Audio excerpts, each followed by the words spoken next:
সেনাবাহিনী এখন এই প্রসঙ্গটি নিয়ে কথা বলবো। সেনাবাহিনী এখন বলতে সেনাবাহিনীর এখনকার অবস্থাটা নিয়ে কথা বলবো।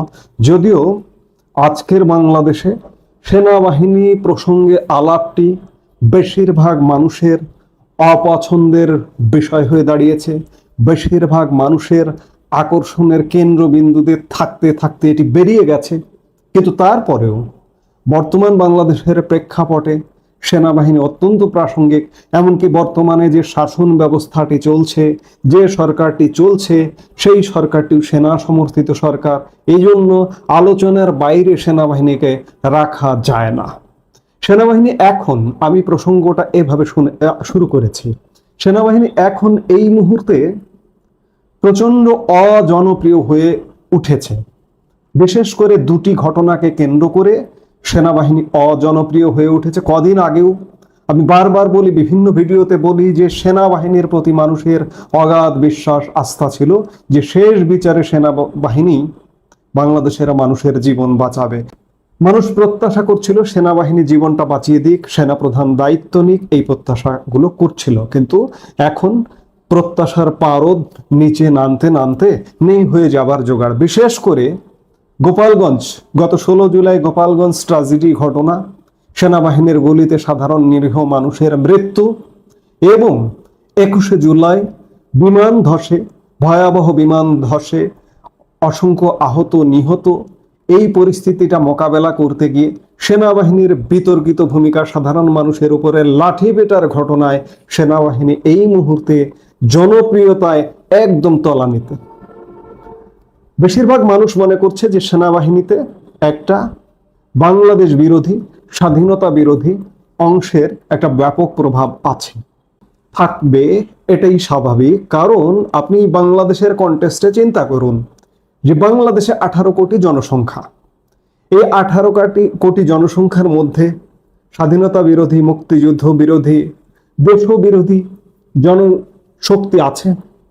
ঠিক তেমনি ভাবে আপনি সেনাবাহিনীকে যদি একটি রাষ্ট্র হিসেবে কল্পনা করেন, ধরেন নিয়মিত বাহিনীর, সেনাবাহিনীর 1,60,000 সদস্য, আর সিভিলিয়ান, সেনাবাহিনীর সিভিলিয়ান ক্যান্টনমেন্ট বোর্ড ইত্যাদি সংশ্লিষ্ট বিভিন্ন জায়গায় কাজ করে, ধরুন 2 লক্ষ জনগোষ্ঠী, সশস্ত্র বাহিনীর সব বাহিনী মিলিয়ে, সেনা, বিমান, নৌ মিলিয়ে ধরুন 2 লক্ষ জনগোষ্ঠী। এই 2 লক্ষ জনগোষ্ঠীর একটি রাষ্ট্র হিসেবে কল্পনা করুন।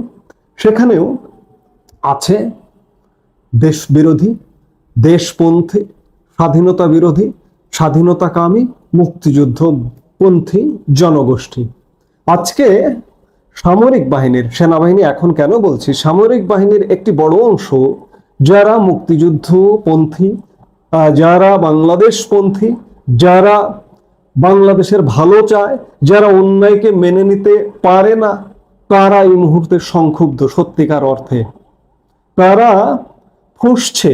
এখনো পর্যন্ত আমি শুধু এটুকুই বলি যে এখনো পর্যন্ত রাগের ফুঁসে ওঠার বহিঃপ্রকাশ তারা করতে পারছে না, কিন্তু তারা সত্যিকার অর্থে ফুঁসছে। তারা এগুলো মেনে নিতে পারছে না যে সেনাবাহিনী নিরীহ জনগণকে গুলি করে মারবে, কিংবা সেনাবাহিনী আমার দেশের জনগণকে, আমার অভিভাবকদের, আমার স্কুলের অভিভাবকদের, আমার শিক্ষার্থীদের লাঠিপেটা করবে। সেনাবাহিনীর যারা নীতিবান অংশটি তারা কিন্তু মানতে পারছে না, তারা ফুঁসছে। এই ফুঁসে ওঠা, এই আগুনটা শেষ পর্যন্ত কোথায় গিয়ে কাকে পোড়াবে, কাকে ধরবে, কাকে মারবে, এটি বলা কঠিন। তবে সেনাবাহিনীর একটা বড় ধরনের অংশ আমাদের দেশপ্রেমিক, আমাদের আপনি যতই বলুন যে দেশপ্রেমিক একটা বড় অংশ আছে, কিন্তু তারা এখনো পর্যন্ত খানিকটা সুপ্ত, কিন্তু ফুঁসছে। সেনাবাহিনী এখন প্রসঙ্গে আরেকটি আলাপ চলে এসছে যে এই সেনাবাহিনীকে বাংলাদেশপন্থী, বাংলাদেশের ভালো চায় এমন মানুষগুলো ইতিবাচকভাবেই দেখছিল, কিন্তু যারা বাংলাদেশ বিরোধী, এই যে এই মুহূর্তে যে দেশটা দখল করেছে, সোজা কথা, সেনাবাহিনীর সহায়তায় যারা দেশটা দখল করেছে, এই তাদেরকেও আপনারা দেখেছেন বিগত 1 বছর সময়ের মধ্যে সেনাবাহিনীকে বিতর্কিত করবার নানা প্রচেষ্টা, নানা অপচেষ্টা, যে সেনাবাহিনীর মাধ্যমে বিগত আওয়ামী লীগ সরকারটির পতন ঘটিয়েছে, সেই সেনাবাহিনীটিকেই বিতর্কিত করবার নানা প্রচেষ্টা। বিদেশে বসে যারা অনলাইন অ্যাক্টিভিস্ট আছে, যারা, আপনারা তাদেরকে চেনেন, আমি আর নতুন করে নাম বলছি না, তারা তো প্রতিনিয়ত সেনাবাহিনীর বিরুদ্ধে নানা রকম ষড়যন্ত্র করছে। দেশে যে সমন্বয়করা, আপনি হাসনাত বলুন, আসিফ মাহমুদ সজীব ভুইয়া বলুন, কিংবা সার্জিস বলুন, এরা বিভিন্ন সময় সেনাবাহিনীকে নিয়ে কটূক্তি করেছে এবং বিতর্কিত করতে চাইছে। এত বিতর্কিত করবার প্রচেষ্টা, এত কটূক্তি করা, তারপরেও এদেরকেই কিন্তু শেষ বিচারে সেনাবাহিনী বাঁচিয়েছে, বাঁচিয়ে এনেছে বা বাঁচিয়ে আনছে। আপনারা গোপালগঞ্জের ঘটনা দেখলেন।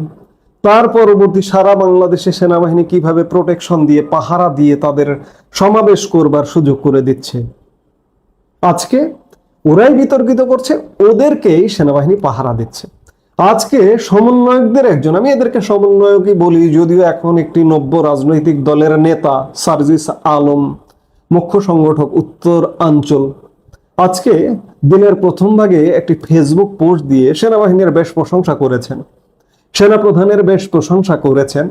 আমি সেটি, যদি আপনারা ইতিমধ্যেই দেখেছেন, ফেসবুকে তো আসেই, সাথে এরা তো এখন এই মুহূর্তে বাংলাদেশের এক একজন নায়ক, মহানায়ক। সেটি বিতর্কিত হোক আর তর্কিত হোক, যেটি হোক না কেন, তাদের ফেসবুক স্ট্যাটাস আজকাল গণমাধ্যমে আসে। তারপরেও আমি একটু ফেসবুক স্ট্যাটাসটা আপনাদের দেখাই এবং পড়ি, তারপরে আমরা একটু আলাপ করি।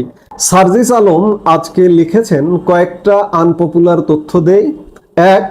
2024 সালের 5 আগস্টের পর থেকে আজকে পর্যন্ত কিছু ব্যতিক্রম বাদে প্রত্যেক শনিবার সেনাপ্রধান সিএমএইচে গিয়েছেন সেখানে ভর্তি থাকা জুলাই আহতদেরকে দেখতে, যেটা সকল উপদেষ্টাদের মোট ভিজিট কম্বাইন করলে তার চেয়ে বেশি হবে। বাহ, খুব চমৎকার।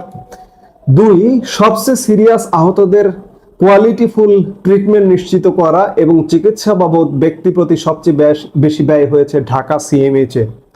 3, আহত এবং শহীদ পরিবারকে আর্থিক সহযোগিতা ও পুনর্বাসনের ক্ষেত্রে জুলাই শহীদ স্মৃতি ফাউন্ডেশন এবং স্বাস্থ্য মন্ত্রণালয়ের পর প্রতিষ্ঠান হিসেবে সবচেয়ে বেশি কাজ করেছে বাংলাদেশ সেনাবাহিনী এবং সেনা প্রধান। অবশ্যই সেনাবাহিনী বিপদে আপদে আমাদের পাশে থাকে। আর সিএমএস এর ট্রিটমেন্ট, এটি ওয়ার্ল্ড ক্লাস বললে ভুল হবে না। বাংলাদেশের কন্টেস্টে অন্তত পক্ষে, বাংলাদেশে যে সরকারি হাসপাতালে যে ধরনের ট্রিটমেন্ট, সেই তুলনায় সিএমএস এর ট্রিটমেন্ট ওই তুলনায় ওয়ার্ল্ড ক্লাস, তাতে কোনো সন্দেহ নাই। সত্য কথা বলেছেন। সেনাপ্রধান জুলাই আহতদের দেখতে যান প্রতি শনিবার, ভালো কথা, হ্যাঁ যাবেন তিনি। কিংবা জুলাই ফাউন্ডেশন এবং স্বাস্থ্য মন্ত্রণালয়ের পর সেনাবাহিনীর ভূমিকা জুলাই নিয়ে সবচেয়ে বড়, হ্যাঁ এগুলো সত্য কথা। সেনাবাহিনী তার দায়িত্ব থেকে পালন করছে, কিন্তু আপনারা এতদিন, একটা বছর গেল, সার্জিস আলমরা তাদের তো প্রশংসা করলেন না, তাদেরকে শুধুমাত্র বিতর্কিতই করছেন, বিতর্কিত করবারই চেষ্টা করছেন। আজকে হঠাৎ করে প্রশংসা কেন? আজকে কি আপনাদের পাহারা দিচ্ছে তাই? এজন্য হয়তো বা তাই, এবং সামনের দিনগুলোতে আরো যাতে পাহারা দিয়ে রাখে, এজন্যই হয়তো এমন স্ট্যাটাস। কিন্তু আলটিমেটলি সেনাবাহিনী পাহারা দিক আর যেই পাহারা দিক, আপনারা যে কাজ করছেন বিতর্কের চরম শিখরে উঠেছে। বিগত 54 বছরের ইতিহাসে এতটা বিতর্ক কেউ তৈরি করেনি। অথচ ভাই, আপনাদের হাতে অপার সুযোগ ছিল। আমরাও, সাধারণ নাগরিক সমাজও বাংলাদেশে দীর্ঘদিন যাবৎ বস্তা পচা পুরনো রাজনীতি, মানধাত্তার রাজনীতি, দুর্নীতির রাজনীতি, অনিয়মের রাজনীতির বাইরে একটি নতুন রাজনৈতিক ব্লাড চাইছিলাম, যে ব্লাডটি আমাদের সেই পুরনো ধ্যান ধারণাকে পাল্টে দিতে পারে। কিন্তু আপনাদের হাতে সেই সুযোগ থাকা সত্ত্বেও আপনারা সেই দায়িত্ব পালন করেননি, পালন করতে পারেননি। চরম বিতর্ক, প্রতিদিন নতুন নতুন বিতর্কের জন্ম দিচ্ছেন, যার দরুন আমি বাংলাদেশের একজন নাগরিক হিসেবে, আমি আজকে মধ্যবয়স্ক, আর কতদিন বাঁচবো, গড় আয়ু বাংলাদেশের যা, তার থেকে অর্ধেক বয়স প্রায় আমার হয়ে গেছে, পেরিয়ে যাচ্ছি প্রায়। আমি তো আর অন্ততপক্ষে আশা করব না যে বাংলাদেশে কোনো নতুন ব্লাড এসে আমাদের বাংলাদেশকে চেঞ্জ করে দিবে। আমি আমার জীবদ্দশায় অন্ততপক্ষে দেখবার আর কখনো আশা করব না, কারণ আপনারা হতাশ করেছেন। সেই হতাশার জায়গায় এখন ধরেই নিতে হবে, মেনেই নিতে হবে যে আমাদের যে পুরনো ব্যবস্থাগুলো ছিল, পুরনো রাজনৈতিক দলগুলো ছিল, তাদের কাছ থেকেই, তাদের মধ্য থেকেই মন্দের ভালো বেছে নিতে হবে, এছাড়া উপায় নেই। এটিই সত্য। আমি যেটি বলছিলাম যে সেনা প্রহারা দিক আর যাই হোক না কেন, অন্যায় যখন শতভাগ পূরণ হয়ে যাবে, উঠছে 70-80% উঠে গেছে, আর 20% ভরতে সময় লাগবে না। আমি খানিক আগে বললাম যে সেনাবাহিনীতেও, সশস্ত্র বাহিনীতেও মুক্তিকামী, স্বাধীনতাকামী মানুষ এখনো জীবিত আছেন। সব স্বাধীনতা বিরোধী হয়ে যায়নি, কিন্তু তারা ফুঁসছে। তারা ফুঁসে উঠে কিন্তু আর একটা রিভার্স ঘটনা ঘটাতে পারে। সেটা সেনাবাহিনী, সশস্ত্র বাহিনী থেকে আসতে পারে, এবং বাইরে তো ফুঁসে উঠছেই, বাইরে তো প্রেক্ষাপট তৈরি হচ্ছেই। আপনারা তৈরি করছেন, বৈশ্বিক প্রেক্ষাপট তৈরি হচ্ছে, নিজ দেশে অচল অবস্থায় সেগুলো তৈরি হচ্ছে। কাজেই সেনাবাহিনী এখন বিতর্কের চূড়ান্ত সীমায় আছে। সেনাবাহিনীর স্বাধীনতাকামী অফিসাররা ফুঁসছে, সমন্বয়করা সেনাবাহিনীকে হাওয়া দিচ্ছে বা পাম দিচ্ছে, আমরা যেটিকে বলি যে পাম দেওয়া। এইসব পাম পট্টি মেরেও সেনাবাহিনীর এখনকার বিতর্কিত ভূমিকা নিয়েও বাংলাদেশ উদ্ধার হবেই হবে, সেটি জাস্ট সময়ের ব্যাপার।